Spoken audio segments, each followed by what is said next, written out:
जी, औज़ु बिल्लाहि मिनश शैतानिर रजीम, बिस्मिल्लाहिर रहमानिर रहीम।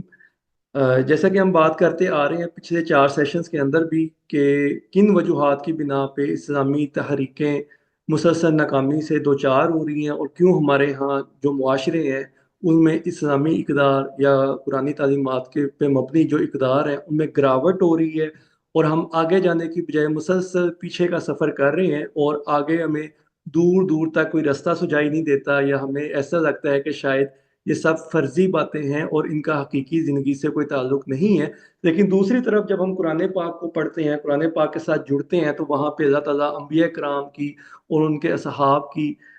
जो अचीवमेंट्स हैं वो बयान करता है कि कैसे मूसा अलैहिस्सलाम ने अपने दौर में जो फ़िरौन था उसको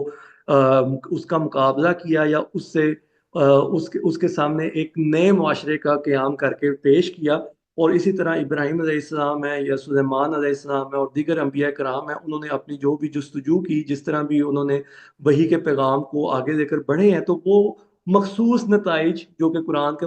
वही के बयान करता मखसूस नताइज हैं, वहाँ तक वो ज़रूर पहुँचने में कामयाब हुए हैं। तो इसी मौजू के ऊपर आज हमारा ये 5वां सेशन है, जो कि मैं समझता हूँ कि बहुत ही अहम सेशन है इस हवाले से कि इसमें मैं अगर ये कहूँ कि मेरे 18-19 साल से जो मैंने सीखा है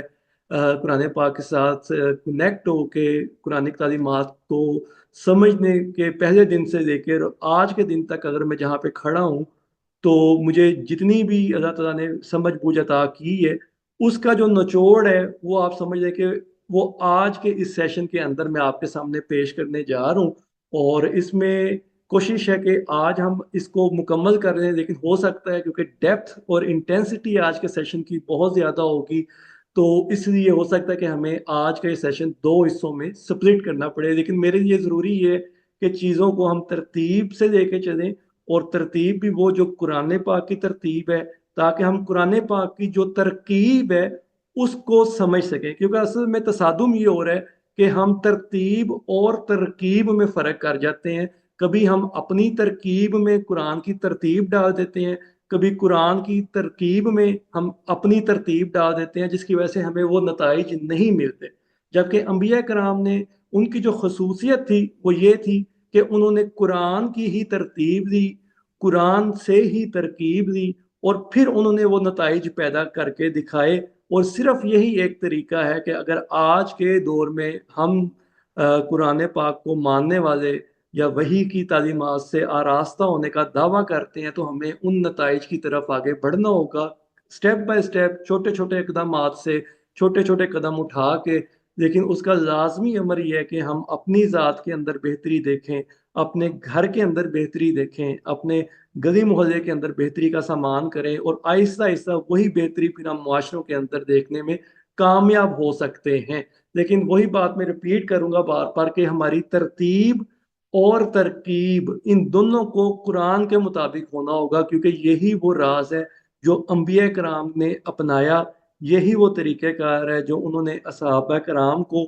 समझाया और उनको उसी तरकीब और तरतीब के मुताबिक उसी सांचे में ढाला जिसका कुरान तकाज़ा करता है। और ये तकाज़ा यूनिवर्सल तकाज़ा है, ये कायनाती तकाज़ा है। ये कुरान ने उस वक़्त भी तकाज़ा किया था जब नबी करीम सल्लल्लाहु अलैहि वसल्लम पर इसका नुज़ूल शुरू हुआ था और क़यामत तक के जो इंसान हैं, जो कुरान के साथ वाबस्ता होते हैं, जो कुरान पे ईमान लेकर आते हैं,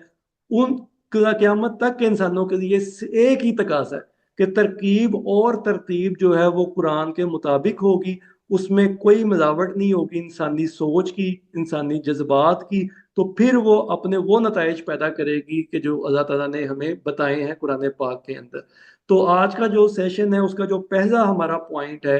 वो यही है कि फ़रीज़ा रिसालत से क्या मुराद है और आज के दौर में इसकी अमली शक्ल क्या होगी। इसके बाद हम बात करेंगे कि हक़ और बातिल में क्या फ़र्क है, क्योंकि हमें वही ही वो बताती है कि वही से ही हम समझेंगे कि फ़रीज़ा रिसालत से क्या मुराद है और फिर नबी जो हक़ और बातिल की जंग करते थे या एक उस हक़ और बातिल का वियन पेश करते थे, वो किन बुनियादों पे पेश करते थे और फिर उस हक़ और बातिल के अंदर जो निज़ाम तरतीब पाते थे, जिसके ऊपर इंसानी ज़हनी इर्तिका का सामान पैदा किया जाता था, मुआशी इर्तिका का सामान पैदा किया जाता था और मुआशरती इर्तिका का सामान पैदा किया जाता था, वो किन बुनियादों पे खड़ा होता है, हक किन बुनियादों पे बात करता है, और जिसको हम बातिल कहते हैं वो उसको हम बातिल किन बुनियादों पे कहते हैं। किसी की नबी की किसी के साथ, किसी बादशाह के साथ कोई लड़ाई नहीं थी, किसी मुआशरे के सरदारों के साथ कोई लड़ाई नहीं थी।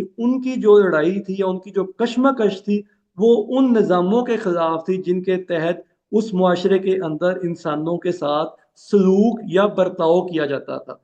अगर वो बर्ताव अच्छा था तो वो बर्ताव वो उसके साथ खड़े होते थे, अगर वो बर्ताव बुरा था इंसानों के हक में, इंसानों के साथ नारमा सलूक किया जाता तो वो उसके खिलाफ खड़े होते थे। तो आज के सेशन में हम इसको एक एक करके समझेंगे कि फरीज़ा रिसालत से बुनियादी तौर पर मुराद क्या है, जो अल्लाह ताला ने रसूल भेजे, जो नबी मबूस किए, उनसे हसूल क्या था, उनका मकसद क्या था, कि किस चीज़ के लिए अल्लाह ताला ने उनको जिस सामान्य हदायत दिया, ये जिम्मेदारी बख्शी, उससे अल्लाह ताला ने आखिर डिमांड क्या किया था। तो इस मकसद रसालत को सिंपल हम गोल सेटिंग भी कह सकते हैं, कि अल्लाह ताला ने जो गोल सेट किया था अपने रसूलों के लिए, जिसको हम मकसद रसालत कहते हैं, वो इस आयत में बड़ी खूबसूरती से बयान किया गया है, जो सूरह साफा की आयत नंबर 9 है। हुवल्लज़ी अरसला रसूलहु बिल हुदा व दीनिल हक़्क़ि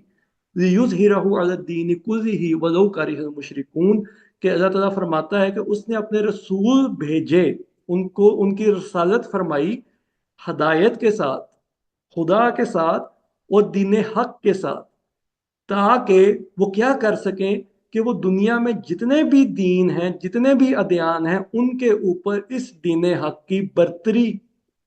कायम कर सकें या उसकी बरतरी का इजहार कर सकें। ठीक है, ये बात हम बार बार कर चुके हैं कि इस्लाम में या वही के अंदर गलबा दीन का कॉन्सेप्ट नहीं बल्कि इजहार दीन का कॉन्सेप्ट है। और इजहार उस वक़्त हो सकता है जब इंसान अप मुकाबले की दौड़ में या मुकाबले के अंदर हिस्सा ले और अपनी सलाहियतों से साबित करे कि वो बाकियों से बेहतर है या क्यों बेहतरीन परफॉर्मेंस दे सकता है। तो वो जब तक हम ये इजहार नहीं करेंगे तो फरीज़ा रिसालत अदा नहीं होता। यही काम अंबिया कराम ने किया। और अल्लाह ताला आगे फरमाता है वलो कारिहल मुशरिकून, और ये बात मुशरिकून के ऊपर, यानी जो शिरक करने वाले होंगे, जो सही में गलत चीज़ को मिलाने वाले होंगे, जो मिलावट करने वाले होंगे, जो कि खालिस दवाई के अंदर खराब दवाई डालने वाले होंगे, खालिस दूध के अंदर पानी या खराब केमिकल डालने वाले होंगे, उनको ये निज़ाम बहुत चुभेगा। वो इस निज़ाम को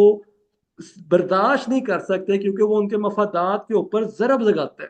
ठीक है, लेकिन अब हम देखेंगे कि ये गोल सेटिंग अल्लाह ने की, तो अल्लाह ताला ने दो चीज़ों के साथ इसको बयान किया। बिल खुदा, यानी उनको हदायत दी, हदायत उनके साथ भेजी गई, उस हदायत के जरिए दीन हक वजूद में आता है। और दीन हक जब वजूद में आके अपना अमली रोल अदा करता है, अपना अमली सबूत पेश करता है, तो वो दूसरे अदयान पे गालिब आना शुरू हो जाता है। और यही वो तकलीफ है जो अल्लाह ताला कहता है कि मुशरिकीन को पहुंचती है, क्योंकि वो उनके मफादात पे ज़रब लगाता है। तो इस चीज को अब हम देखेंगे कि ये गोल सेटिंग जो की गई थी, इसका तरीकेकार अल्लाह ताला ने क्या बयान किया। ये नबी या रसूल अपना तरीकेकार भी खुद आके वजह नहीं करते थे, बल्कि वो मेथडोलॉजी जो थी, जो अंबिया कराम या रसूलों का तरीकेकार था, वो भी अल्लाह ताला कुरान पाक में पेश करता है। जैसे सूरह जुमा की आयत नंबर 2, या हमने पिछले सेशंस में भी देखा था, इसमें अल्लाह ताला फरमाता है हुवल्लज़ी बअस फिल उम्मिय्यीन रसूलन मिनहुम यतलू अलैहिम आयातिही व युज़क्कीहिम व युअल्लिमुहुमुल किताब वल हिकमा। कि वो अल्लाह है जिसने उम्मीयीन में से रसूल भेजे। ये हमने पहले भी डिस्कस किया था कि उम्मीयीन से मुराद अनपढ़ नहीं है, बल्कि वो इंसान है जिसे वो ऐसी खबर या ऐसा इल्म दिया गया जिसका उसको उससे पहले इल्म नहीं था। जैसे मैं अपनी मिसाल अगर देता हूँ कि मैं केमिकल इंजीनियर हूँ, लेकिन मेरे लिए बायोलॉजी उसी तरह है जैसे कि मैं एक अनपढ़ इंसान के लिए बायोलॉजी मैटर करती है। यानी मुझे बायोलॉजी की कोई समझ नहीं आ सकती क्योंकि मैं उसमें एक्सपर्ट नहीं हूँ या मुझे उसकी समझ बूझ नहीं है। मेरा जो इल्म है वो केमिकल्स के साथ है। इसी तरह एक डॉक्टर के लिए जो एक बढ़ई काम कर रहा है, कारपेंटर काम कर रहा है, वो उसमें उसी तरह अनाड़ी है। तो बेसिकली उम्मीयीन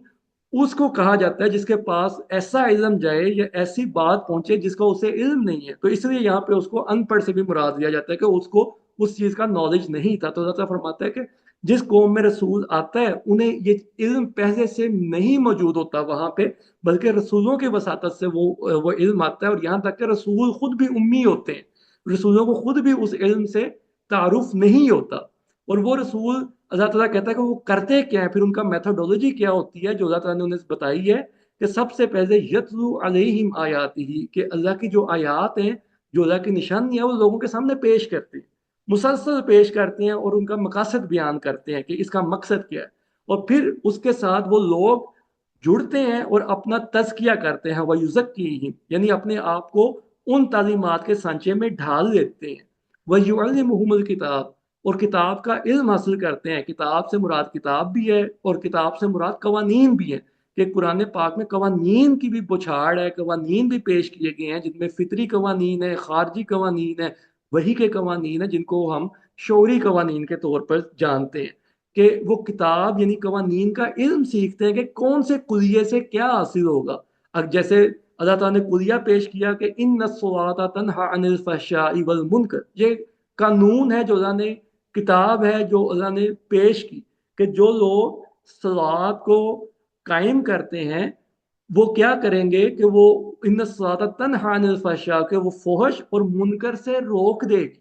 कि ये एक कायदा, एक कानून अल्लाह ने डेवलप कर दिया। इसी तरह बहुत सारे कायदे और कवानीन अल्लाह ताला ने किताब में पेश किए हैं जिनको हम आगे आगे मजीद समझते जाएंगे। लेकिन ये नबी, उनका मेथोडोलॉजी ये थी कि वो लोगों को उस सांचे में ढालने के लिए तैयार करते थे और उसके लिए जो कवानीन थे अल्लाह के, वो उन्हें समझाते थे, वो उनको उसकी आगाही देते थे। वल हिकमा, और उनको ये दनाई देते थे कि उन्होंने अपने सरकमस्टांसिस के अंदर रह के ये कैसे सांचे में ढलना है। एक इंसान जो कि गुलामी की जिंदगी बसर कर रहा है और एक इंसान जो कि आज़ादी की जिंदगी बसर कर रहा है, उनके सरकमस्टांसिस डिफरेंट है। तो अल्लाह ताला बताता है कि तुमने अपने अपनी जगह पे रहते हुए कैसे अपना तजकिया यानी अपने आप को सांचे में ढालना है, जिसको नबी आयात की सूरत में पेश कर रहे हैं। ठीक है, तो यहां तक हम आ चुके थे मेथोडोलॉजी तक। और इसके बाद अंबिया कराम जो करते हैं कि इसकी तबलीग करते हैं, यानी कि जो उन्होंने एक इलाज मुआशरे का ढूंढ लिया होता है, यानी मुआशरे बीमार होते हैं, जब नबी आते हैं, रसूल आते हैं,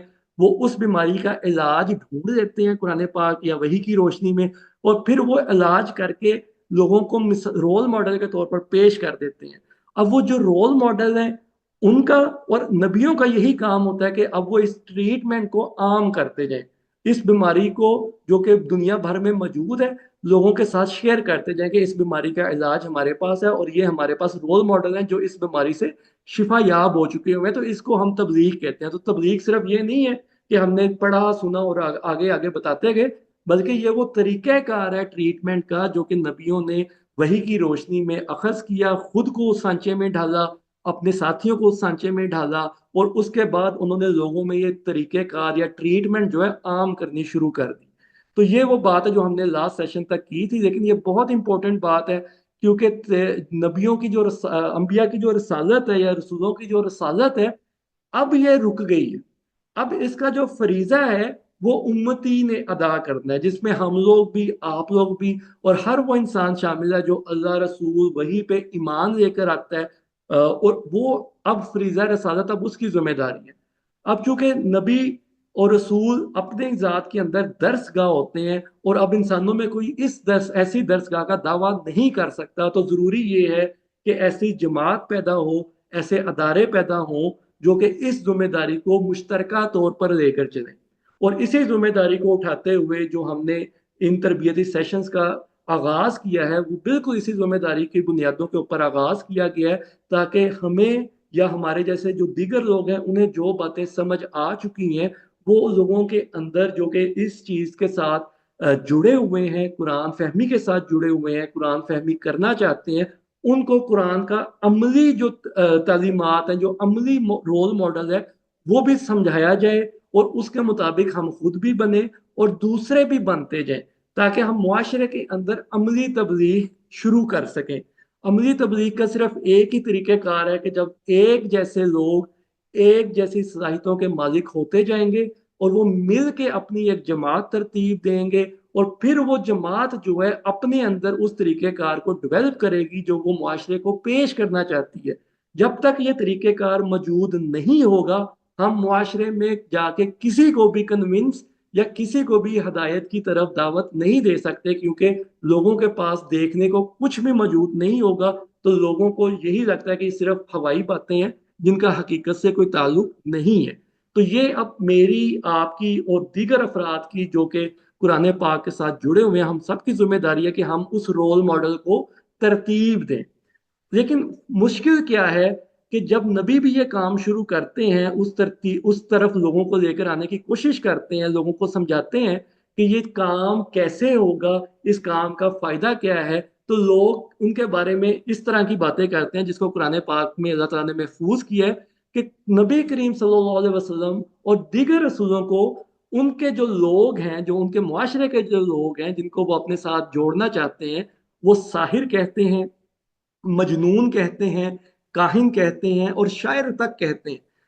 अब सोचने का पॉइंट ये है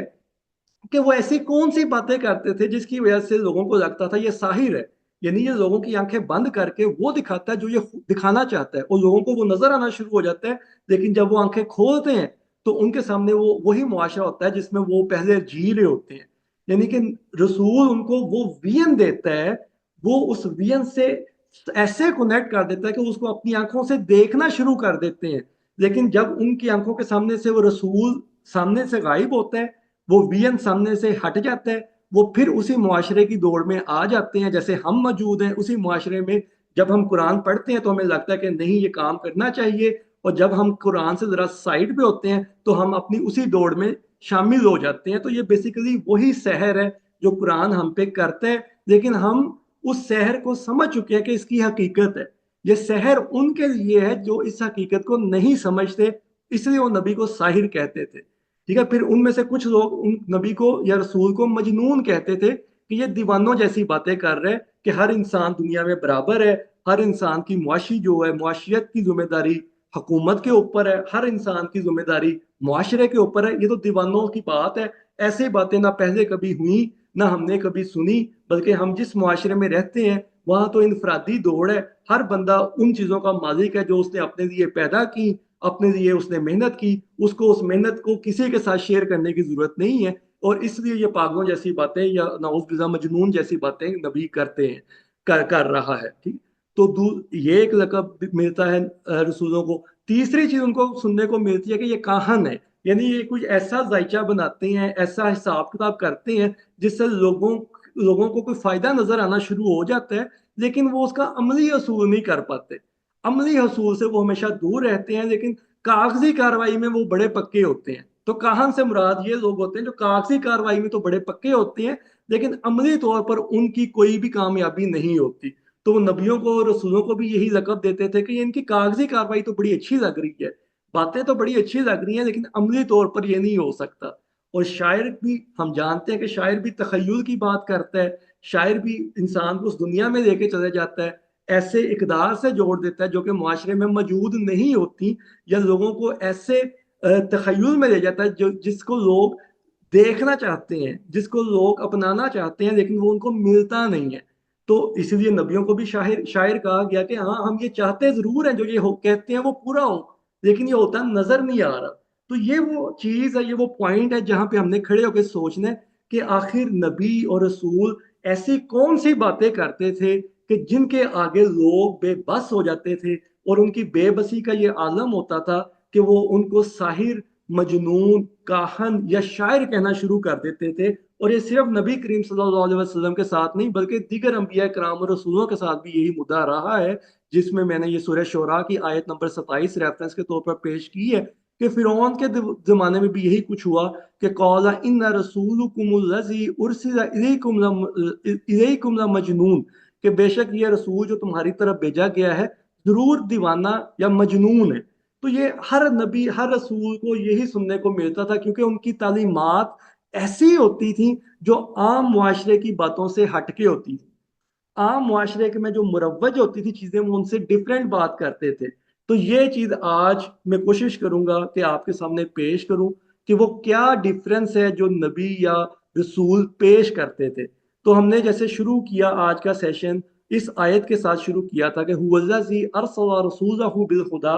व दीनिल हक की, कि رسولوں کو جو ملتا ہے وہ دو چیزیں ملتی ہیں، ایک انہیں ہدایت ملتی ہے، دوسرا انہیں اس ہدایت کے تھرو عملی شکل میں دین حق ملتا ہے۔ اب ہدایت جو ہے اس کے بنیادی معنی ہے نمایاں یا روشن ہونا اور آگے آگے چلنا، یعنی ایسی چیز جو انسانوں کو لیڈ کرتی ہے۔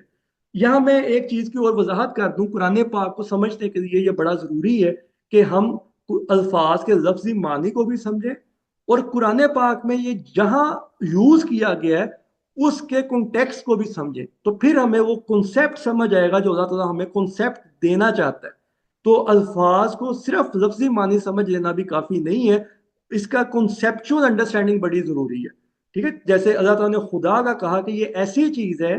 جو نمایاں ہے، جو روشن ہے، جو لوگوں کے آگے آگے چلتی ہے، یا ایسی ہدایت ہے جو لوگوں کو لیڈ کرتی ہے۔ اب اس کے لیے اللہ تعالیٰ نے فرمایا قرآن پاک میں ذالک الکتاب لا ریب فیہ ھدی للمتقین، یعنی ہمیں وہ کتاب مل گئی ہے جس میں اللہ تعالیٰ نے کہا ہے کوئی ریب نہیں ہے، کسی قسم کا شک اور شبہ نہیں ہے، اور یہی وہ ہدایت ہے جس کو متقی لوگ تلاش کر رہے ہیں، جس کی تلاش میں لوگ پھر رہے ہیں، جو راہ حق کو ڈھونڈنا چاہتے ہیں، جو انسانیت کو ڈھونڈنا چاہتے ہیں، جو اپنے آپ کو مربجہ دور کے نظاموں سے کے نقصانات سے بچانا چاہتے ہیں، ان کو یہ کتاب یہ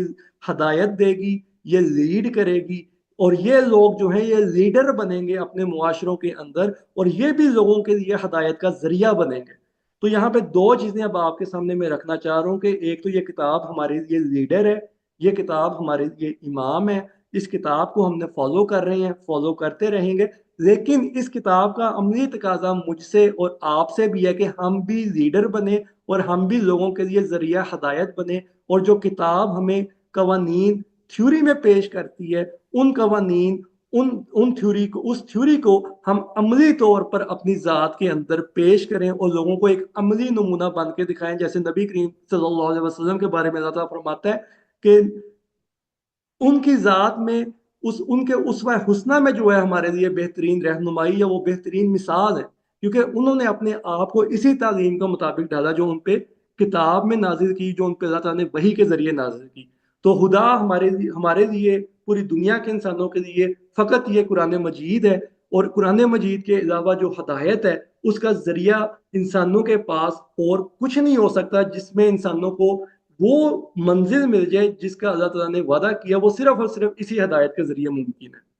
اسی طرح پھر ہم دین حق کی جب بات کرتے ہیں کہ یہ اس ہدایت کا عملی شکل، اس ہدایت کی عملی شکل جو ہے اس سے مراد دین حق ہے، اور اللہ تعالیٰ فرماتا ہے سورہ آل عمران میں ان الدین عند اللہ الاسلام، کہ اللہ کے نزدیک دین جو ہے وہ صرف اسلام ہے، یعنی عملی جو نمونہ پیش کرنا ہے وہ اسلام ہے۔ اور دوسری جگہ اللہ تعالیٰ فرماتا ہے کہ مالک یوم الدین، وہ اس دن کا مالک ہے جب دین قائم ہوگا۔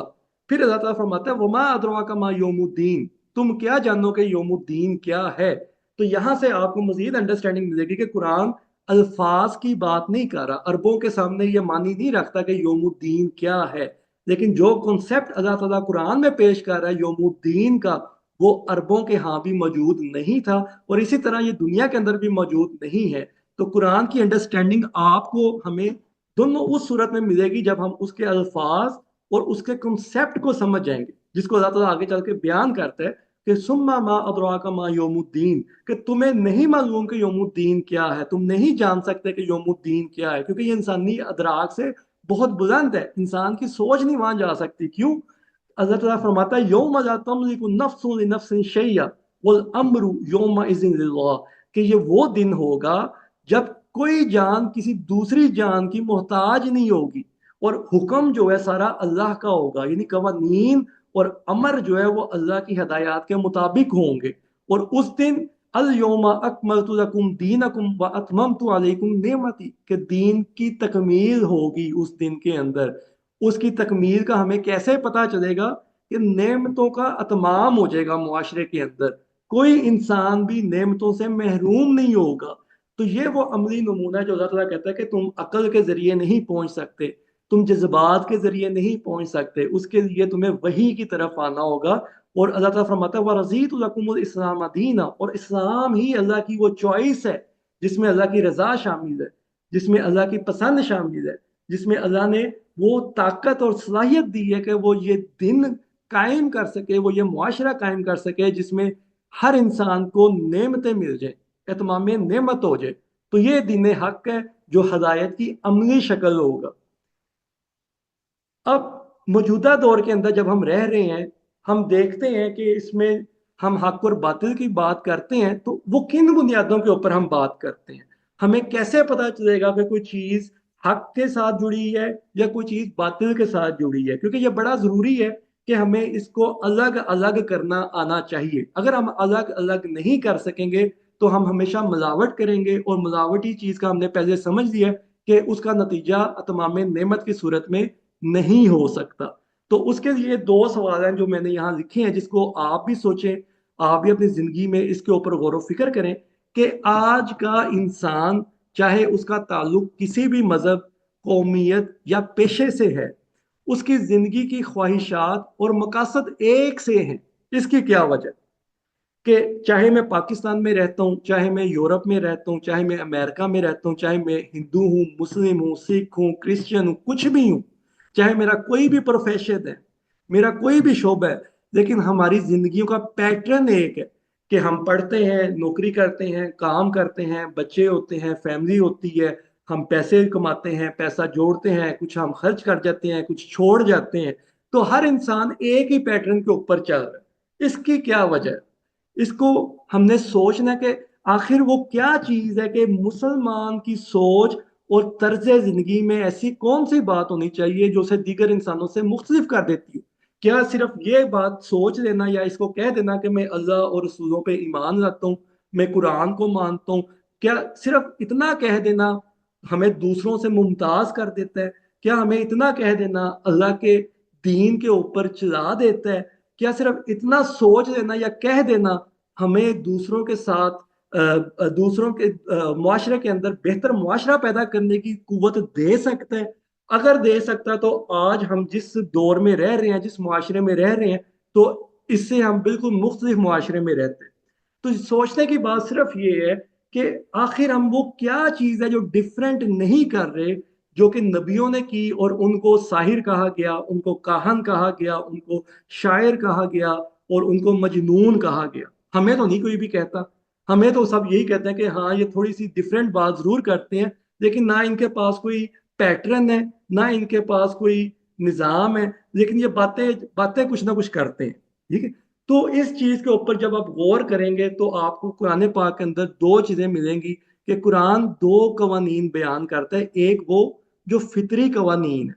जिनके ऊपर इंसानों की दुनिया के अलावा बाकी जितनी भी मखलूकात, बाकी जितनी भी अशिया हैं, वो फितरत के कवानीन के ऊपर चल रही हैं, जिसको हम सर्वाइवल ऑफ द फिटेस्ट के नाम से भी जानते हैं, और जिसको हम कहते हैं कि जी सूरज है तो वो मजबूर है, चांद है तो मजबूर है, दरख्त हैं तो मजबूर हैं, नबातात हैं तो मजबूर हैं, जमादात मजबूर हैं, हर चीज मजबूर है सिवाय इंसान के। इंसान को अल्लाह ने वो इख्तियार दिया, और इसीलिए इंसानों के लिए अल्लाह ने शऊरी कवानीन नाफिज किए जिसके लिए वही की जरूरत पेश आई।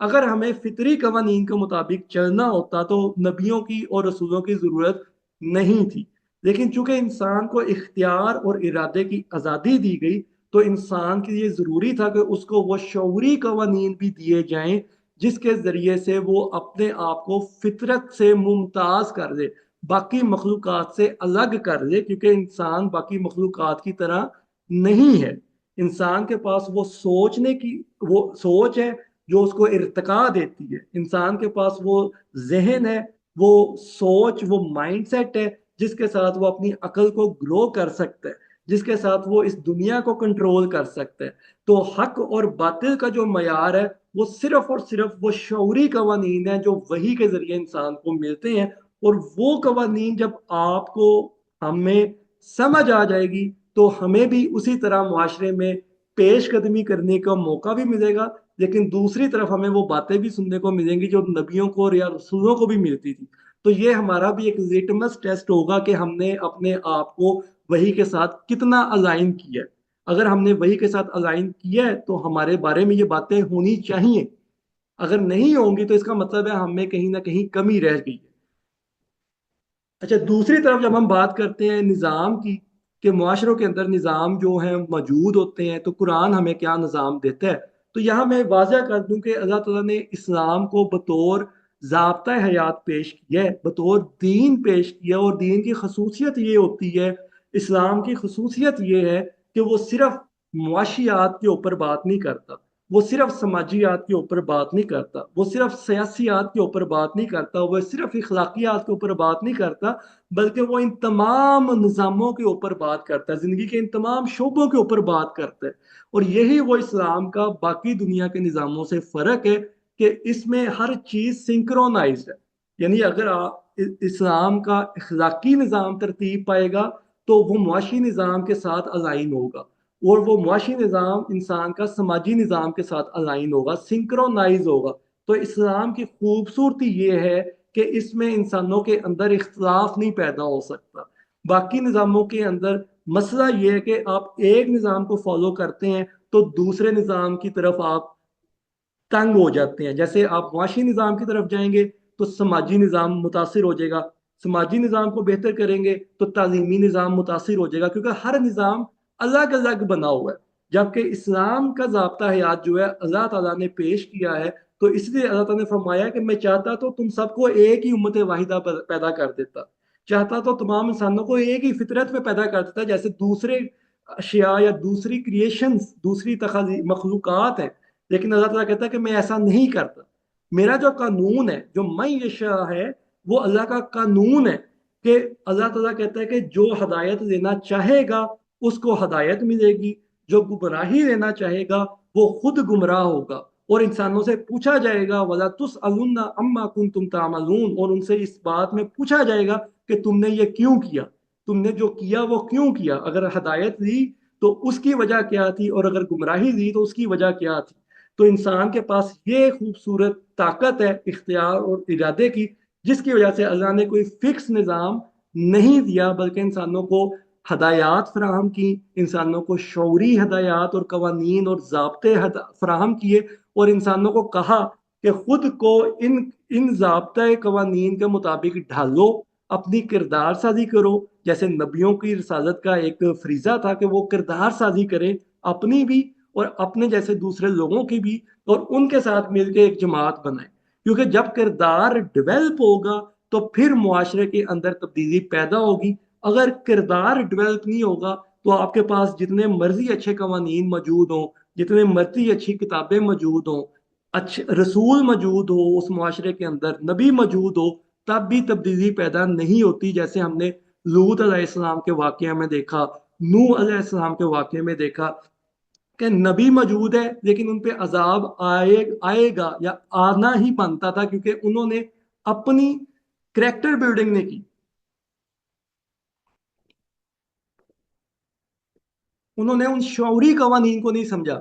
بلکہ وہ فطری قوانین کے ساتھ ہی چلتے رہے کہ جو مل گیا وہ میرا ہے اور میں نے اس کو کسی کے ساتھ شیئر نہیں کرنا۔ یہ صرف ایک مثال کے طور پر پیش کر رہا ہوں۔ تو یہاں سے اب چیزیں واضح ہو گئی کہ جب ہم نظام کی بات کرتے ہیں تو کوئی فکس نظام نہیں ہے،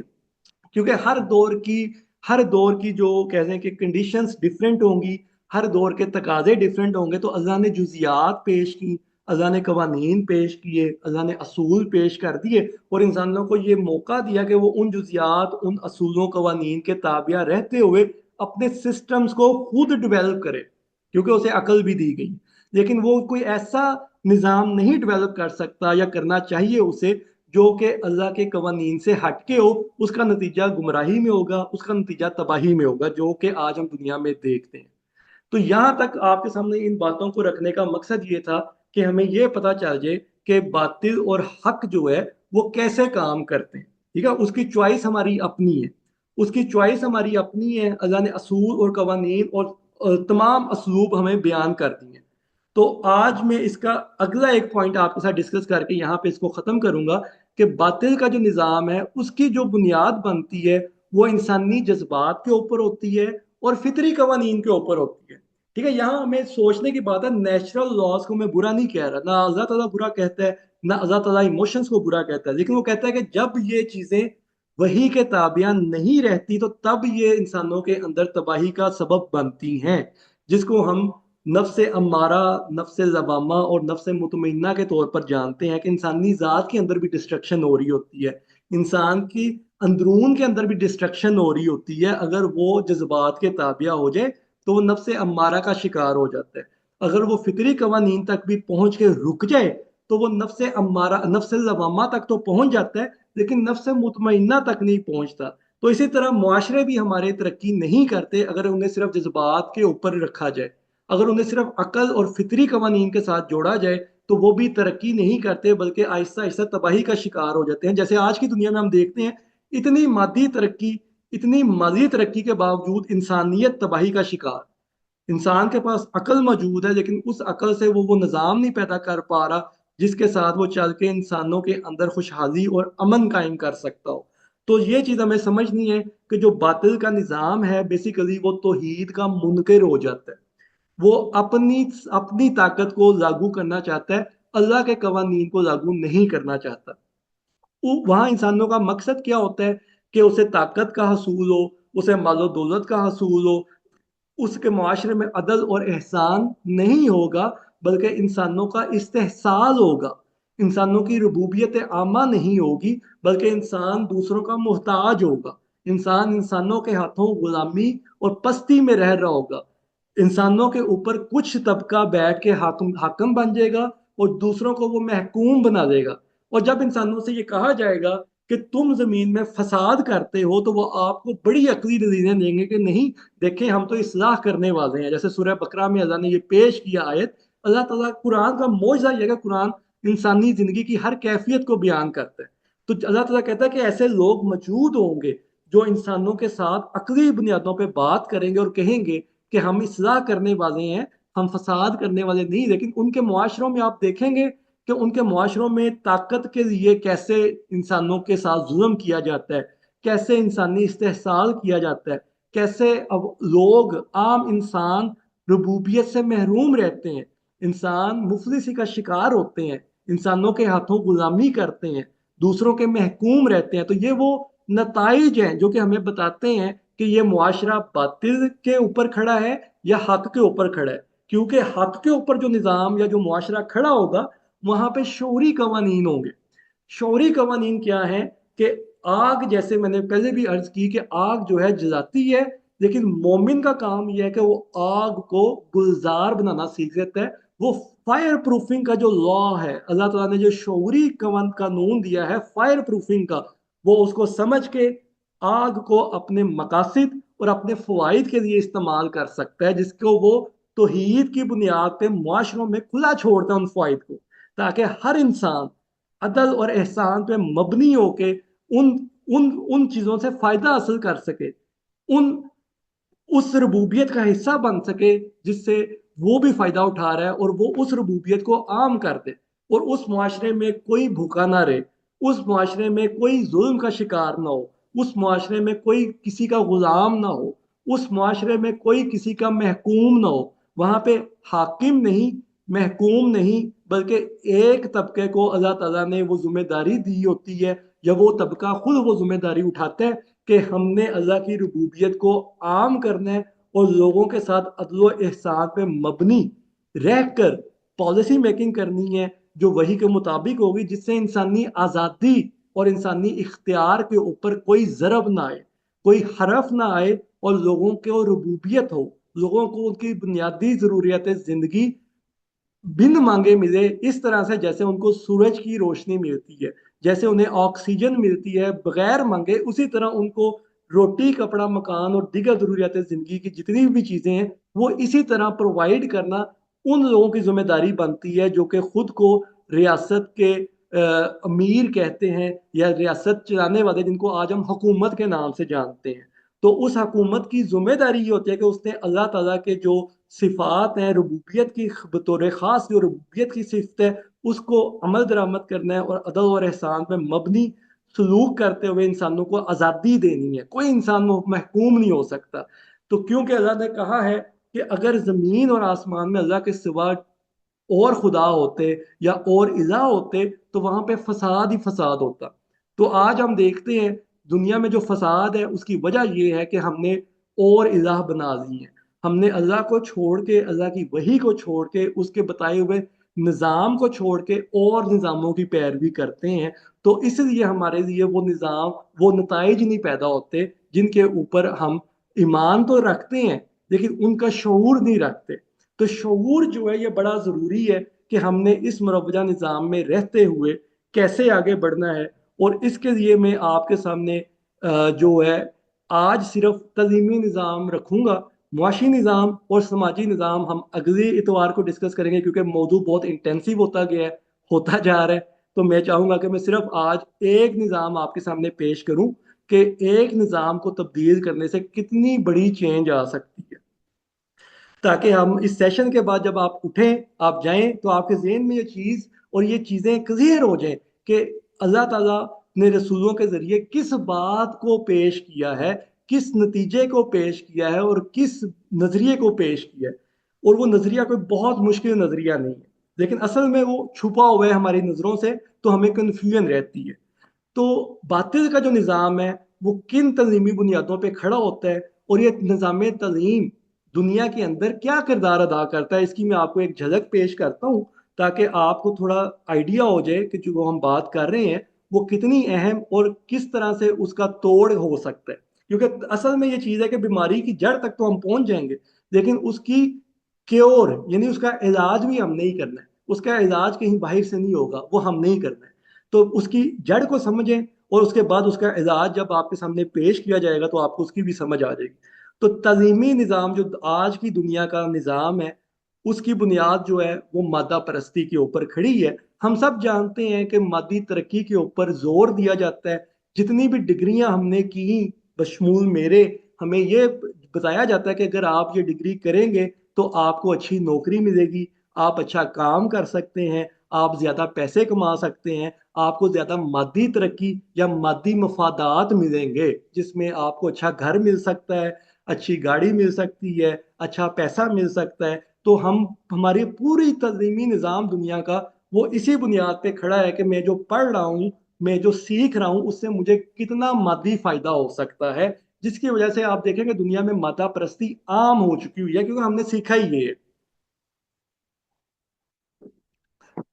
दूसरी जो चीज इसके अंदर हमें सिखाई जाती है वो ये है कि आप जज्बात और ख्वाहिशात का हसूल करें।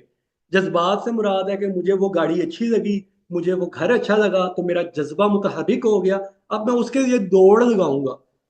अब मैंने उसको अपनी ख्वाहिश बना लिया और अपनी ख्वाहिश मैंने ये बना ली कि मेरे पास एक घर नहीं, मेरे पास चार घर होने चाहिए, मेरे पास एक गाड़ी नहीं, मेरे पास चार गाड़ियां होनी चाहिए, मेरे पास एक एक अकाउंट में बैलेंस नहीं होना चाहिए बल्कि मेरे पास मल्टीपल अकाउंट्स में बैलेंस होना चाहिए। तो ये वो जज्बात और ख्वाहिशात हैं जो निज़ाम तालीम हमारे अंदर इंजेक्ट कर रहे हैं। और हम क्या कर रहे हैं कि हम अकल और जज्बात के ताबिया जिंदगी गुजारना शुरू कर देते हैं। चाहे हम कुरान के साथ जुड़ते हैं या जुड़े हुए हैं, लेकिन हमारे जहनों के ऊपर ये ख्वाहिशात और ये जज्बात अपना असर रखती हैं क्योंकि हम इसी निज़ाम तालीम की पैदावार हैं। और ये निज़ाम तालीम हमें क्या कहता है कि आप इंसानी बरतरी का हसूल करें और उसकी दौड़ में शामिल हो जाएं। आप या तो हाकिम व महकूम की दौड़ में शामिल हो जाएं या आप ज्यादा से ज्यादा मालो दौलत समेटने की दौड़ में शामिल हो जाएं। वो हमारे सामने ये दो तकाजे ही रखेगा। ठीक है कि आपने अगर दुनिया में बेहतर साबित करना है खुद को, तो या आप हाकिम बन जाएं या आप हाकमियत की दौड़ में आ जाएं, लोगों को अपना महकूम बनाएं, या आप ज्यादा से ज्यादा मालो दौलत को समेटें। तो ये आपकी ताकत में इजाफा करेगा और आपको दीगर इंसानों पे बरतरी मिल जाएगी। और उसके लिए हमें ये नजरियाती तरबियत ये दी जाती है कि जैसे फितरत के अंदर, जैसे मैंने कहा कि फितरी कवानीन जो है उसमें है सर्वाइवल ऑफ द फिटेस्ट, जिसकी लाठी उसकी भैंस, कि इंसानों को जबरन मजबूर किया जाए कि वो दूसरे इंसानों को अपना पाबंद करें ताकि हम इंसानों के ऊपर अपनी बर्तरी साबित कर सके। हम मालो दौलत को ज्यादा से ज्यादा कैसे समेट सकते हैं कि जब मैं लोगों का जब मैं ज्यादा प्रॉफिटेबिलिटी करूंगा, चाहे मुझे ब्लैक में चीजें बेचनी पड़े, चाहे मुझे मिलावट करके चीजें बेचनी पड़े, चाहे मुझे उनका स्टॉकिस्ट बन के चीजें बेचनी पड़े, क्योंकि मेरा मुनाफा ज्यादा होगा, तो इसलिए मैं ये चीज करूंगा ताकि मेरे पास ज्यादा से ज्यादा मालो दौलत सिमटता जाए, जो कि हमारा एक बुनियादी मकसद जिंदगी का बन चुका हो, बना दिया जाता है इस निज़ाम तालीम के अंदर। अब इसका नतीजा क्या पैदा होता है मुआशरे के अंदर? ایک تو مقابلے کی دوڑ عام ہو جاتی ہے، جس کو آپ دیکھتے ہیں کہ ہر بندہ دوسرے سے آگے نکلنا چاہتا ہے، اور ہر بندہ اپنی انفرادی زندگی کے اندر اس دوڑ کو میکسیمم تک لے کر جاتا ہے۔ اور اس میں کیا ہوتا ہے کہ جو جہاں پہ پہنچ جاتا ہے وہ وہاں پہ ایک طبقہ بن جاتا ہے، وہاں پہ اس کے جیسے جتنے لوگ وہاں پہنچے ہوتے ہیں وہ وہاں پہ ایک طبقہ بن جاتا ہے۔ جب وہ اس طبقے سے اوپر یا نیچے جاتا ہے تو پھر وہ اپ گریڈ ہو جاتا ہے یا ڈاؤن گریڈ ہو جاتا ہے۔ تو یہ طبقاتی تقسیم پیدا ہو جاتی ہے اس دوڑ کی وجہ سے، جو ہمارے یہاں انسانی برتری کے لیے پیدا کی گئی ہے۔ اور اس کے نتیجے میں کیا ہوتا ہے، معاشرے کے اندر اخلاقیات کی تباہی ہو جاتی ہے۔ آپ دیکھیں، میں یہ کوئی ہوائی باتیں نہیں کر رہا، ہم جس دور کے اندر موجود ہیں آپ ان میں یہ چیزیں دیکھیں گے تو آبزرو کریں گے کہ اخلاقیات کی تباہی نہ صرف مذہبی ممالک میں بلکہ لبرل ممالک میں بھی، نہ صرف پست ممالک میں بلکہ ترقی یافتہ ممالک میں بھی آپ کو یہ ساری چیزیں نظر آئیں گی کہ وہاں اخلاقیات کی تباہی ہو رہی ہے، سماجی تقسیم ہو چکی ہوئی ہے، عدم مساوات پیدا ہو چکی ہے۔ اور اس کا نتیجہ کیا نکلتا ہے کہ ہم اتنے مادہ پرست ہو گئے ہیں کہ ہم نے اپنے اندر کے انسان کو دور کر دیا، اپنے آپ سے اس کو ہم نے نظر انداز کر دیا، جس کی وجہ سے ہم اپنے نفس سے دور ہو گئے ہیں اور ہم بے چینی، ڈپریشن اور ذہنی تناؤ جیسی نفسیاتی بیماریوں کا شکار ہو گئے ہیں۔ ہمارے اندر اتنی نیگیٹیوٹی ہے، اتنی خود غرضی ہے، اتنی لالچ ہے، اتنی ہوس عام ہوتی جا رہی ہے لوگوں کے اندر کہ آپ اس کو روز دیکھتے ہیں کہ جائیداد کے پیچھے لڑائیاں ہو رہی ہیں، رشتوں کے پیچھے لڑائیاں ہو رہی ہیں، معاشرے میں پیسے کے نام پہ لڑائی ہو رہی ہے، ذات برادری کے نام پہ لڑائی ہو رہی ہے۔ مطلب آپ جس بھی چیپٹر کو کھولیں گے وہاں آپ کو یہ چیزیں نظر آئیں گی کہ وہاں پہ ایک تو تقسیم ہے، ایک طبقاتی تقسیم ہے، اور ایک ذہنی تناؤ، ڈپریشن اور نیگیٹیوٹی ہے لوگوں کے اندر۔ اس کی وجہ کیا ہے کہ ہمارا جو نظام تعلیم ہے وہ ہمیں مادہ پرستی سکھاتا ہے۔ اب ہم جب دوسری طرف آتے ہیں کہ حق کا نظام، اس کا علاج کیا ہے، کہ حق کا نظام اللہ تعالیٰ کہتا ہے اس کا علاج تو پیش کرتا ہے، لیکن وہ کہتا ہے کہ اس کو اب تم نے کرنا کیسے ہے، اس کے لیے پھر وہی آیت میں بار بار لے کر آ رہا ہوں کہ اللہ تعالیٰ کہتا ہے دین حق میں دیا گیا رسولوں کو، انہوں نے اسی پہ عمل کر کے دین حق کو قائم کیا اور اس کا اظہار کیا ہے لوگوں کو، دوسرے ادیان کو کر کے دکھایا ہے۔ اور اس کے لیے شرط کیا تھی کہ اللہ کے قوانین کو سمجھیں، اس کے مطابق خود کو ڈھالیں، ان قوانین کو سمجھیں اور اس کی حکمت کو سمجھیں۔ تو اس کے پیش نظر جو میں سمجھا ہوں میں آپ کے سامنے پیش کر رہا ہوں کہ جو حق کا نظام تعلیم ہے وہ انسانوں کو کیا دیتا ہے، وہ انسان کو اس کی تخلیق کا مقصد سمجھاتا ہے کہ ہمارا مقصد مادی ترقی کرنا نہیں ہے بلکہ تزکیہ نفس کرنا ہے، اپنے کردار کو بہتر کرنا ہے، اپنے نفس کو نفس مطمئنہ تک لے کر جانا ہے، جس سے کیا ہوگا کہ انسانی اختیار اور ارادے کی آزادی بھی قائم رہے گی اور ہم اصلاحی اور فلاحی معاشرے بھی قائم کر سکیں گے۔ تو یہ وہ مقصد ہے انسانی زندگی کا جو اللہ تعالیٰ پیش کرتا ہے قرآن پاک کے اندر۔ انسان کا ایک انفرادی مقصد ہے اور ایک اجتماعی مقصد ہے۔ انفرادی مقصد یہ ہے کہ میں اپنے کردار اور اپنے نفس کی تربیت کروں، اس کو میں وہ نفس لوامہ، نفس امارہ، نفس لوامہ سے آگے بڑھاتا ہوا نفس مطمئنہ کا سفر کرواؤں، اور اجتماعی طور پر ان لوگوں کے ساتھ مل کے جن میں ہم سب شامل ہیں، ان کے ساتھ مل کے معاشرے کے اندر مادہ پرستی کی بجائے انسانی ضرورت کے لیے کام کریں کہ انسانوں کو کس چیز کی ضرورت ہے، وہ ضرورت کا پورا کرنا میرا فرض ہے، وہ ضرورت کا پورا کرنا ہے ہر اس انسان کا فرض ہے جو اپنے نفس کی تربیت کرنا چاہتا ہے۔ اور اسی اصول کو اللہ تعالیٰ نے قرآن کے اندر جب پیش کیا تو اس کو ہم سروائیول اینڈ نورشمنٹ آف دا ویکسٹ بھی کہتے ہیں۔ جیسے سورہ معون کے اندر آتا ہے کہ تم نے اس شخص کو دیکھا جو دین کو جھٹلاتا ہے، یتیم کو دھکے دیتا ہے، مسکین کے کھانے کا خیال نہیں رکھتا۔ یعنی آپ دیکھیں گے وہی کے اندر پسے ہوئے انسانوں کی بات ہوتی ہے کہ پسے ہوئے انسانوں کو بچاؤ اور ان کی نشو نما کرو، اور اس سے کیا کرو، انسانی منفعت اور خوشحالی کے لیے تسخیر کائنات کرو۔ وہی آپ کو مادی ترقی سے نہیں روکتی بلکہ اس ترقی کو انسانی فائدے کے لیے استعمال کرنے کا حکم دیتی ہے۔ اس کو ہم کہتے ہیں کہ وَتَعَاوَنُوا عَلَى الْبِرِّ وَالتَّقْوَىٰ وَلَا تَعَاوَنُوا عَلَى الْإِثْمِ وَالْعُدْوَانِ، کہ مقابلہ بازی نہیں ہوگی بلکہ تعاون ہوگا۔ تعاون کس میں کیا جائے گا؟ اچھے کام میں تعاون کیا جائے گا، تقویٰ کے کام میں تعاون کیا جائے گا، اور اس کام سے بچا جائے گا، اس سے بچنے میں بھی تعاون کیا جائے گا جس سے انسان میں نیگیٹیوٹی پیدا ہوتی ہے اور انسان کا کردار گرتا ہے۔ उन सब कामों से बचने में भी ताउन किया जाएगा। और नेकी का काम करने में, यानी जिससे हमारी ज़ात की नशो नुमा हो, उसमें ताउन किया जाएगा। वो ताउन हमने किस तरह करना है, वो हमारी माली भी हो सकती है, वो हमारी मादी भी हो सकती है, वो हमारी फिक्री सोच के जरिए भी हो सकता है ताउन। तो वो हर किस्म का ताउन है जो हमने एक दूसरे के साथ करना है, और करके हमने इस बात को यकीनी बनाना है कि हमारी नेगेटिविटी खत्म हो और हमारे पास वो सलाहियत मौजूद पैदा हो जाए, जिससे हम पिसे हुए मुआशरे को बुलंद हाल मुआशरे में कन्वर्ट कर सकें। जिसका नतीजा क्या होगा कि बुलंद इखलाक और किरदार के हामिल इंसान पैदा होंगे, हम भी बन जाएंगे, और हमारे साथ और लोग भी पैदा बनना शुरू हो जाएंगे। और उससे माशरती और मुआशी मसावात कायम होगा, तबकात खत्म हो जाएंगे ऑटोमेटिकली। मैंने या आपने कुछ नहीं करना, लेकिन वो मुआशरा ऐसा तरतीब पाएगा कि ऑटोमेशन पे लग जाएगा, और ये चीजें खत्म होती जाएगी। खौफ और हुजन से आजादी मिल जाएगी, लालच खत्म हो जाएगी, हवस खत्म हो जाएगी, माता परस्ती खत्म हो जाएगी, नफ्सियाती बीमारियां खत्म हो जाएंगी जिनका आज डॉक्टर्स के पास इलाज नहीं है। उसकी वजह क्या है कि हमारे जो जहन में जो सोच पैदा की गई है वो माता परस्ती की सोच है, और उसमें इंसान फिजिकल के ऊपर तो फोकस कर रहा है, लेकिन इंटरनल के ऊपर फोकस नहीं कर रहा, जिसको कुरान नफ्स कहता है। तो नफ्स के ऊपर फोकस कुरान करवाता है, और इंसानी ज़ात का तख्लीक का मकसद यह बताता है कि वो अपनी ज़ात की नशो नुमा करे, अपने नफ्स की नशो नुमा करे। और ये देखें, ये सिस्टम बिल्कुल ऑपोजिट है उस सिस्टम से जिसमें हम जिंदा हैं। तो ये हमारे लिए एक बहुत बड़ा चैलेंज है कि हमने इस सिस्टम में रहते हुए उस सिस्टम की बात करनी है जो कि बिल्कुल ऑपोजिट है, जिसमें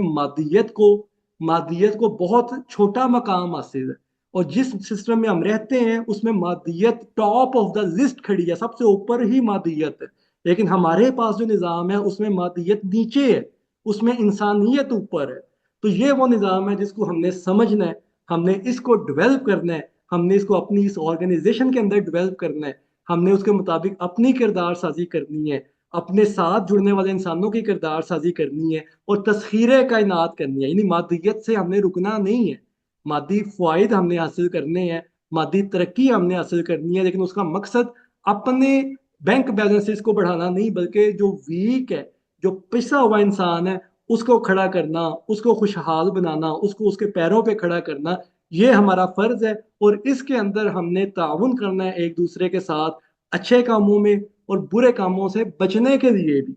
तो ये वो चीज़ है जो मैं आज आपके सामने अभी पेश कर सकूं। और मैं चाहता था कि इसको डेप्थ में शेयर करूं ताकि हमें इसके बारे में कोई कंफ्यूजन ना रहे।